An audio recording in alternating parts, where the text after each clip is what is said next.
Assalamualaikum warahmatullahi wabarakatuh. Sahabatku, saudaraku semua, kita ngobrol-ngobrol lagi, sembang-sembang ya. Berbagi kisah, berbagi cerita. Jadi saya mau berbagi cerita tentang proses mencari guru ya.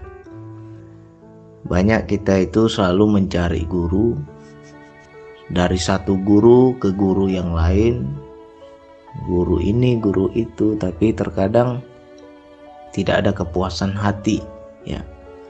Tetap hati kita kering, tetap kita juga merasa belum kena di hati kita, sehingga ya pindah dari guru satu ke guru yang lain. Mengapa bisa seperti itu? Apakah kita salah memilih guru? Itu karena sejatinya kita itu tidak mengandalkan Allah. Itu karena kita berguru dengan nafsu kita ya. Kita sehingga menjadi tertipu, kita menjadi ya kalau dibilang tertipu oleh bungkus. Makanya dalam memilih guru yang benar, kita itu harus minta dulu kepada Allah. Dan juga kembali lagi kepada niat. Ya, semua itu tergantung niat. Yang kita cari apa sekarang? Kalau yang kita cari Allah, ya Allah, aku ingin menemuimu ya Allah. Aku ingin lebih dekat padamu ya Allah. Maka Allah akan memberi guru yang benar. Tapi kalau niat kita hanya sebatas ilmu, ya Allah, aku ingin cari ilmu. Ya Allah hanya memberi guru, tapi Allahnya nggak dapat. Makanya banyak orang yang berguru, dapat ilmu, pintar, ujung-ujungnya jadi sombong. Ujung-ujungnya jadi merasa berilmu, merasa tinggi ya. Bangga dengan ilmu. Karena apa? Niat yang dia cari ilmu. Karena niatnya cari ilmu, jadi dia akan berpikiran bahwa aku harus mendekat pada yang punya ilmu. Yaitu siapa? Sosok guru. Itulah dicari.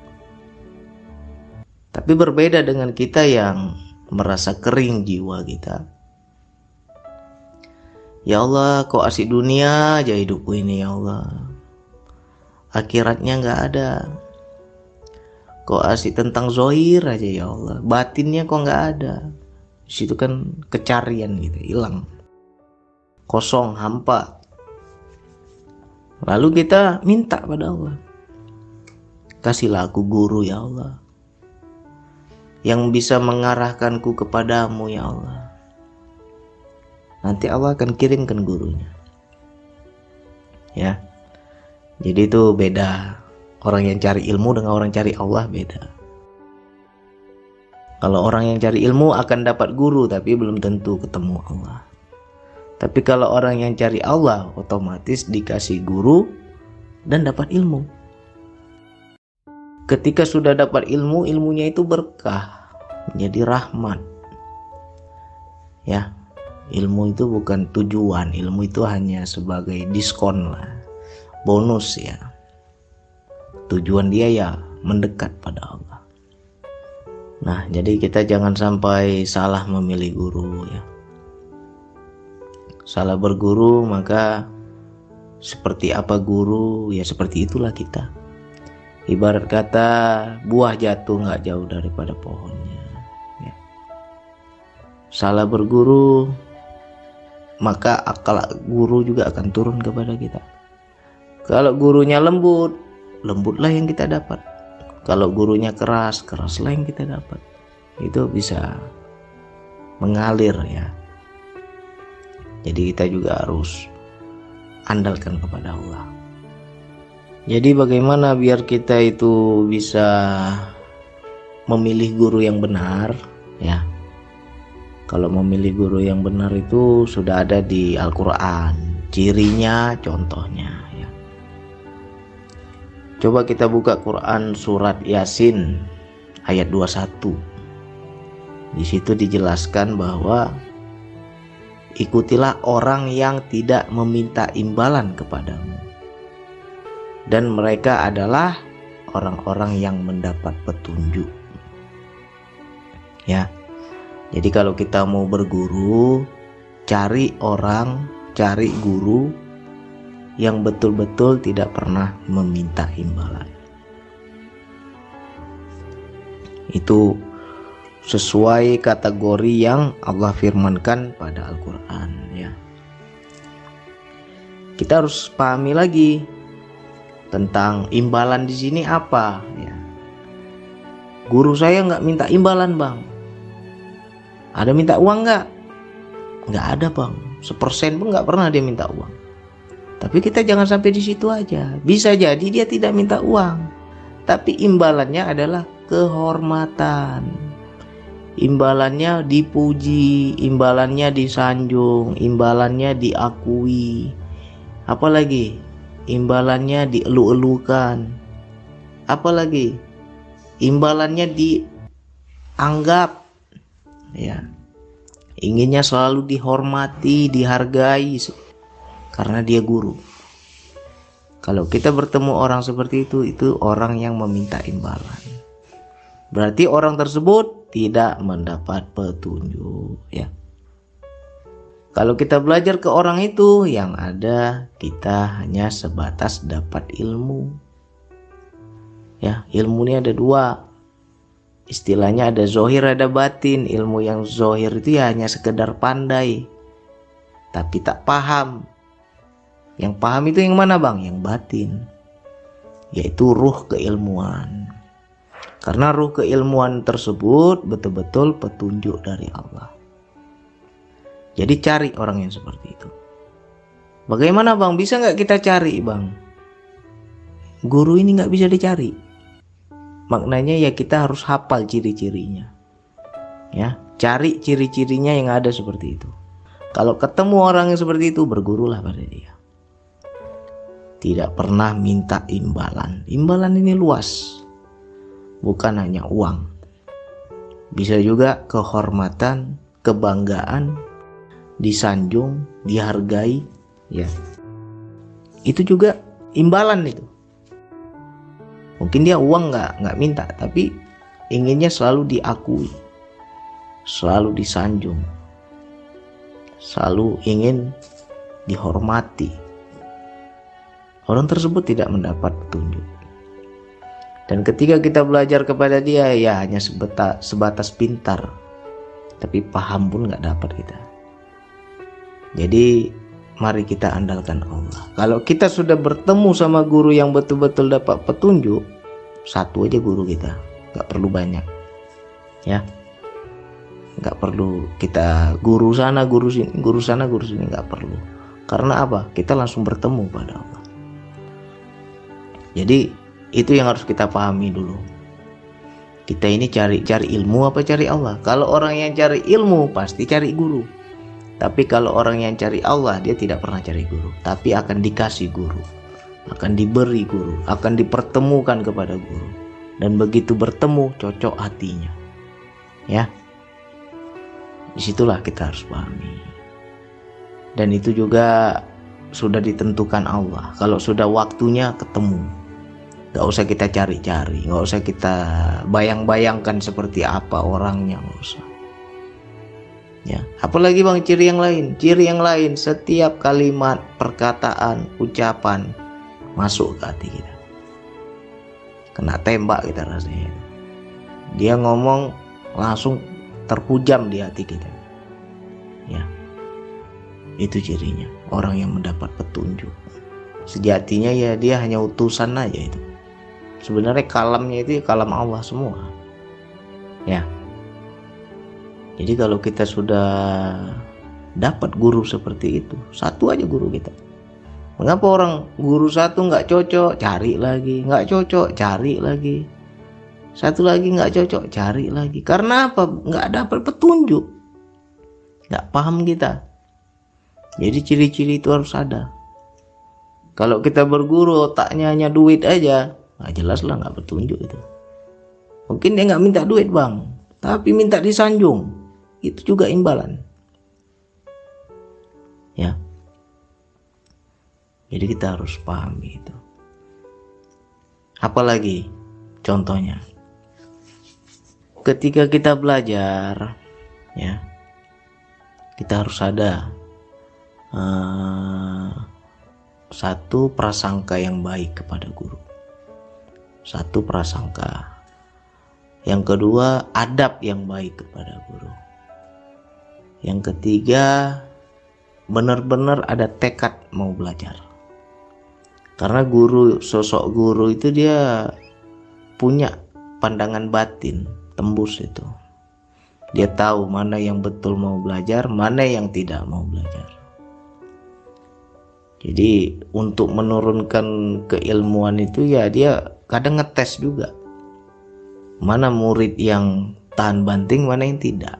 Terkadang kesannya kita ini kena giling terus kita. Kok aku nih dikasarin terus, kok aku diapain terus, kok aku dimarahin terus. Nah di situ kadang itulah pelajaran hikmah tuh.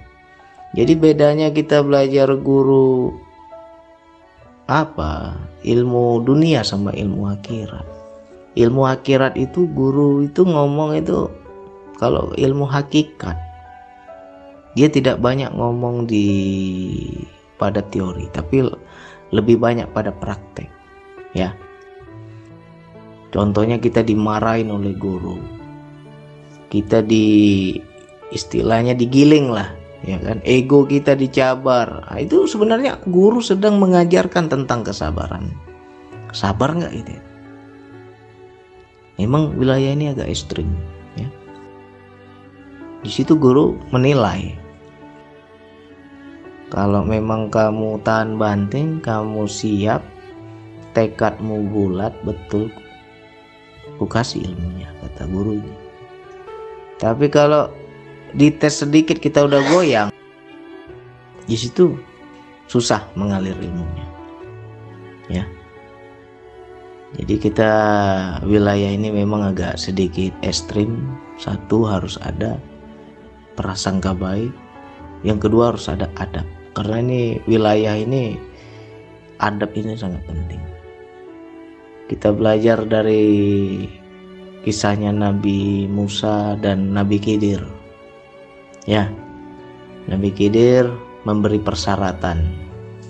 Kalau benar kamu mau belajar sama saya, janganlah kau bertanya tentang sepatah apapun, ya, sampai aku yang menjelaskannya. Itu syarat itu. Ya, di situ juga pelajaran sabar itu. Terus satu sabar, yang kedua prasangka. Akhirnya Nabi Khidir banyak melakukan hal-hal aneh yang di luar ketentuan syariat, dan di situ Nabi Musa komplain. Seperti membunuh anak kecil, melubangi perahu, ya kan? Di situ komplain dia. Karena apa? Ilmu Nabi Musa nggak tembus, nggak sampai. Ya. Justru di situ kita bisa ambil pelajaran. Sudah jelas-jelas itu Nabi Khidir bilang, kau nggak akan sabar bersama aku. Ya. Aku janji aku termasuk orang yang sabar, kata Nabi Musa. Di situ ada pelajaran yang bisa kita petik. Yang harus kita belajar itu adalah belajar sabar dulu. Ya. Kalau kita mau belajar, mau mengambil keridhaan ilmu guru yang betul-betul itu, belajar sabar dulu. Jadi sedikit saya ceritalah kisah saya, ya. Dulu awal-awal saya belajar itu, setiap saya bertanya, guru ini apa maknanya? Gak pernah guru saya itu mau menjawab. Teruskan saja zikirmu, katanya. Besok tanya lagi, guru ini apa maknanya? Saya tadi malam zikir. Teruskan saja zikirmu. Besok saya tanya lagi, tiap hari terus kayak tukang parkir, ya kan? Kayak tukang parkir jadinya. Asik terus saja. Banyak murid kabur, banyak murid nggak sanggup. Kalau saya prasangka baik. Kalau guru sudah berkata, aku ikutlah. Saya teruskan. Akhirnya apa? Nggak perlu saya tanya guru lagi. Semua yang saya nggak tahu terbuka semua. Untung saya teruskan. Kalau saya berhenti nggak mau lagi zikir, nggak mau lagi saya amalkan, nggak dapat apa-apa saya. Ya, akhirnya dengan satu kata teruskan, itu ada hikmah. Ya, yang penting kita prasangka baik sama guru kita. Jangan pernah melawan. Walaupun terkadang guru ya nggak semua guru baik, nggak semua guru itu benar. Terkadang ada juga guru yang usil ya kan. Nah, terkadang di situ bergejolak hati kita. Tapi tergantung gimana adab kita sekarang. Allah sekarang melihat adab kita. Kalau dia beradab kepada guru dapat. Ya. Jadi ciri-cirinya cari orang yang nggak meminta imbalan. Kita lihat dulu guru kita. Asik gila dipuji orang nggak? Kalau bawaannya mau dipuji, mau disanjung, tinggalkan itu. Nggak ada ilmunya itu kita dapat. Karena apa? Orang yang nggak dapat petunjuk seperti itu. Gila hormat. Ya. Jadi kita cari yang betul-betul dia menyampaikan itu betul-betul dorongan Allah. Aku sampaikan ini karena Allah. Dan di situ tidak ada kepentingan dirinya. Berarti itu orang-orang yang dapat petunjuk. Itulah utusan Allah. Ya. Jadi apapun yang dia ajarkan sama kita masuk. Tapi nggak sampai di situ. Tergantung adab kita juga. Udah ketemu gurunya, sudah bang. Minta imbalan nggak dia? Nggak minta bang. Ini orangnya lurus. Ya oke. Belajar kita sama dia. Ketika kita belajar, nggak tahan kita kena giling terus setiap hari. Nggak sabar kita. Nah, itu nggak masuk juga ilmunya.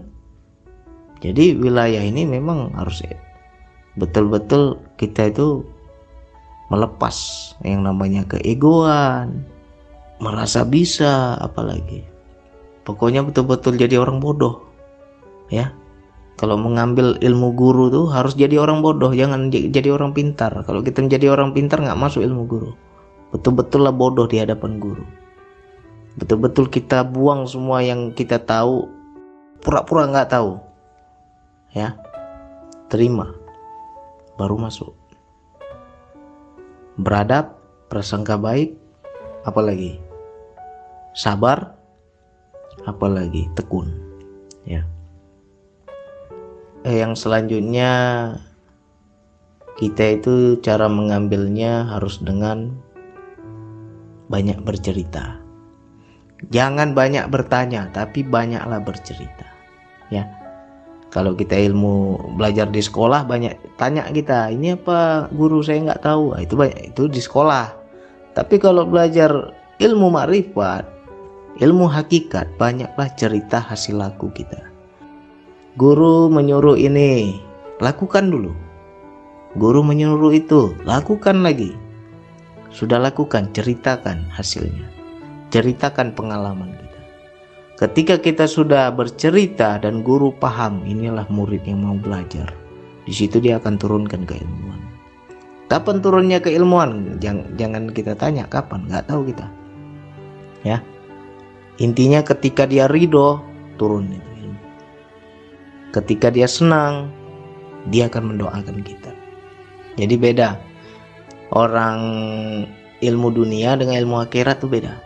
Kalau ilmu dunia dia hanya sebatas menyampaikan, mau paham mau nggak paham lantak kau lah sana, ya kan? Kalau bahasa Medannya gitu, mau paham nggak paham lantak kau lah. Tapi kalau guru yang betul-betul hakikat ini, ketika kita nggak paham dia doain, ya Allah, muridku betul-betul beradab ya Allah. Ya Allah, muridku betul-betul menjalankan apa yang aku ajarkan ya Allah. Berikan dia kepahaman. Itu kalau guru hakikat tuh seperti itu. Ya. Jadi kadang jangan heran, kita nggak tanya apa-apa, nggak diajarkan apa-apa, tapi masuk ilmunya. Dalam kehidupan itu akan mengalir. Ya. Di mana bang kita mau cari guru seperti itu? Nggak usah dicari. Tanya dulu diri kita, luruskan niat hati kita. Yang kita cari apa nih? Kalau hanya sebatas ilmu nggak akan ketemu guru seperti itu. Tapi kalau niat kita betul, ya Allah, aku ingin memperbaiki ibadahku, ingin meningkatkan keimananku, ingin lebih dekat kepadamu ya Allah. Kalau betul niat kita seperti itu, guru akan Allah hadirkan.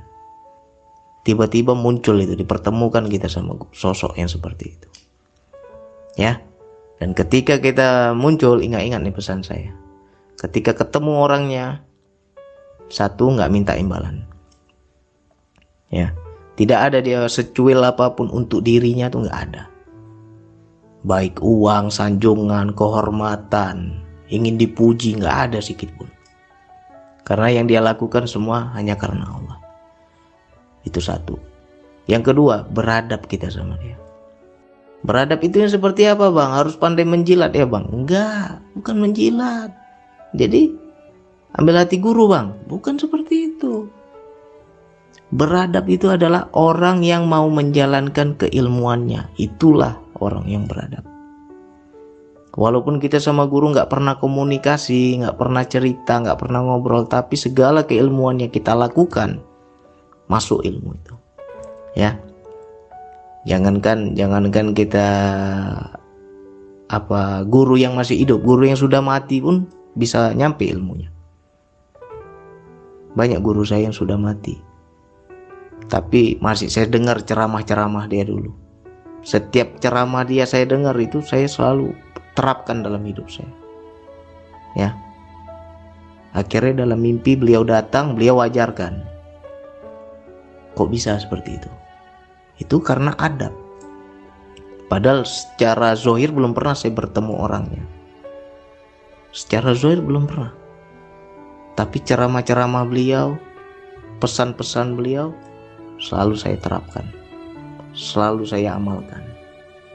Disitulah turun yang namanya keberkahan ilmu. Ya. Jadi kalau teman-teman bisa beradab seperti itu, masuk ya ilmu itu. Nah, jadi tanya diri kita sekarang. Zaman sekarang itu kadang kita nyari guru itu pakai nafsu. Kita lihat sudah bersorban, sudah berjubah. Wah, ini udah mantap ini, guru makrifat ini, kita bilang. Ya kan? Salah ciri itu. Ciri guru makrifat yang murni itu bukan seperti itu. Tidak ada kepentingan diri, tidak pernah minta imbalan. Itu satu. Itu kita pegang. Cari yang seperti itu. Ya. Tidak ada untuk kepentingan dirinya. Yang kedua, tidak gila hormat. Yang ketiga, belajar sama dia ya agak ekstrim sedikit. Karena apa? Ego kita dulu yang dicabar. Ego kita dulu yang dia giling. Ya. Kalau kita nggak tahan-tahan banting, nggak kuat-kuat kuping, mundur kita. Nah, banyak yang seperti itu, nggak sabar. Jadi untuk mencapai yang murni, ya memang ujiannya juga berat. Ya, terkadang, ya banyak lah. Jangan heran kalau kita baru belajar langsung kehidupan kita lebih dibanting tuh kan. Baru aja bang belajar bang, baru aja ngaji bang, banyak kali masalah hidupku bang. Langsung tuh proses itu. Itulah ilmu yang sesungguhnya lagi turun itu. Sedang diajarkan berserah, sedang diajarkan zero, sedang diajarkan prasangka baik, sedang diajarkan tentang yakin. Itu harus dengan proses kehidupan. Kalau hanya sebatas teori ya semua orang bisa. Tapi kalau tentang langsung belajar praktek, itu yang ngeri-ngeri sedap, ya kan? Banyak orang nggak tahan. Berat kali bang ilmunya bang, nggak sanggup aku. Kenapa nggak sanggup? Susah terus hidupku, masalah bertubi-tubi datang. Nah itulah masih setengah-setengah berarti. Ya. Jadi kita kalau betul mau cari guru itu harus paham ciri-cirinya yang saya bilang tadi. Saya doakan mudah-mudahan teman-teman dapat guru yang seperti itu. Gak usah dicari-cari. Semakin dicari malah salah pilih kita nanti, ya. Nanti akan ketemu dengan sendirinya. Yang penting niat kita benar. Kalau niat benar, Allah akan kirim guru yang benar. Tapi kalau niat kita nggak benar, salah berguru lah kita. Oke, hanya itu yang bisa saya sampaikan. Wassalamualaikum warahmatullahi wabarakatuh.